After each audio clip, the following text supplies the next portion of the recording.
Hey there, happy Tuesday. I'm so excited to be hopping on here live with you. I know we usually do evening times, but I figured I'd hop on during the day as the evenings this week are pretty busy. We got a lot going on. Tomorrow night, we're going out for Joe's dad's birthday.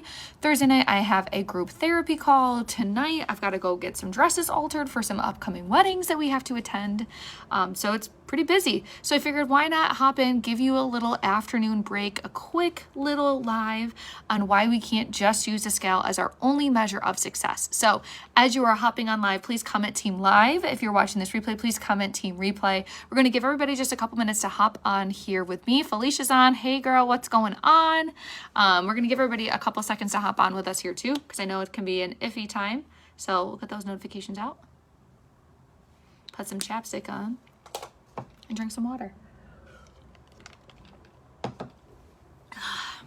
It's finally nice here. My computer's saying it's 57 degrees outside, and as you can tell, it is very sunny. So I can't wait to get out after work on a walk later. It'll be very nice. Just a couple more minutes or seconds, not even minutes, seconds until we'll get started in just a couple minutes. I got a couple things I gotta throw on my to-do list too. What's going on, Jenna? Thanks for joining. Happy to see you.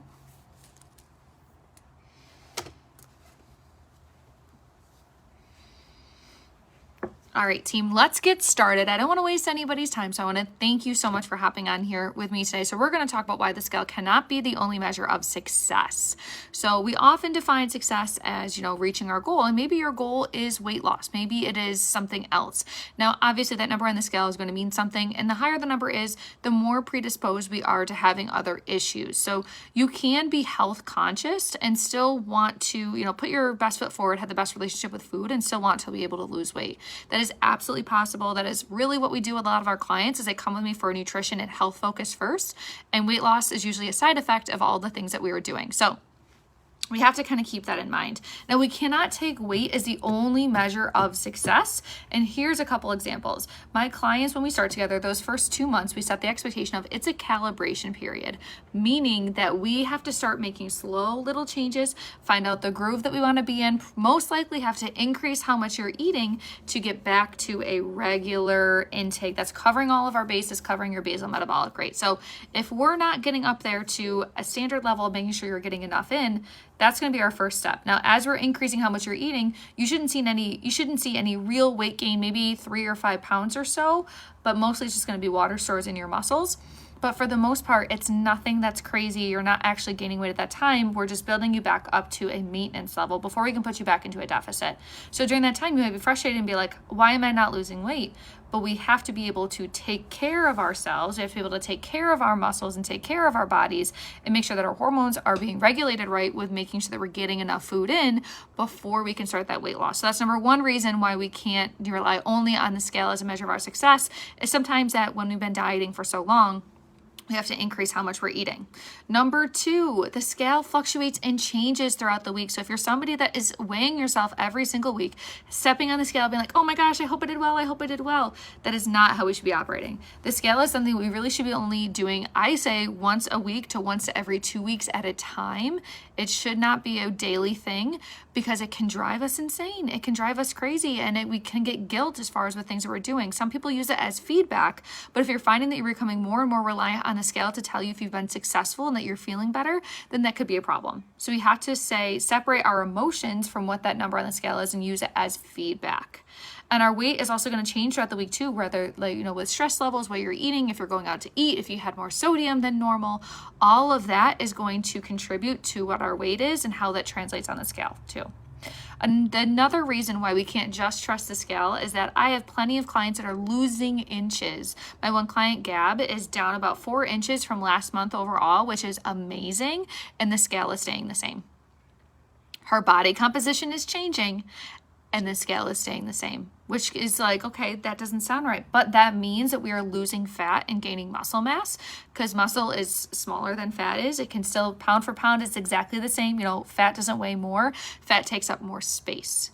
So she's losing fat, maintaining her weight, and gaining muscle mass, which is why she's losing those inches overall. The scale says that she hasn't been successful by that only measure of success, But in reality, with the losing of inches, that means she's losing the fat mass, which is amazing. So that's another thing to remember too. Also, it depends on where we are in our cycles, whether or not we're going to see a change with our weight. As we get closer to our periods, with that change in our hormone levels, we tend to hold on to extra water. We tend to feel a little bit more bloated. We tend to have some constipation issues, which is another reason why the scale might not be changing. And another reason also is that you may be constipated. Constipation can add weight onto your body because you're holding onto food that has not been excreted. So if we're not going to the bathroom regularly, if we're not going every 1 to 3 days, going in a timely manner, and it's not going overboard to the point where it's diarrhea, then that can also be an issue too. If you go 2 to 3 plus days without going to the bathroom, then that's an issue that we could have some GI issues going on. You're not getting enough water in, or you're not eating enough too, because that's another thing that's going to cause constipation, is not eating enough. So our bodies can change, our energy levels can boost, and the scale can stay the same, because the scale is just one measure of success. It's not the end all be all. It's part of the puzzle. But I have plenty of clients that have been able to reduce their cholesterol levels, reduce their A1Cs, reduce their triglyceride levels without seeing major changes in the scale. There's one client that I'm working with right now who's lost 15 pounds, and her blood pressure's gone down, her swelling in her legs have gone down over the past year, her triglycerides are a normal level, her blood work comes back amazing, and she's only lost 15 pounds. But she's making sure that her health is on point, which matters more than what the number on the scale is. So those are just a couple different ways that we can measure success beyond the scale, and not taking the scale as like a word for word, this is Bible and we did wrong or whatever.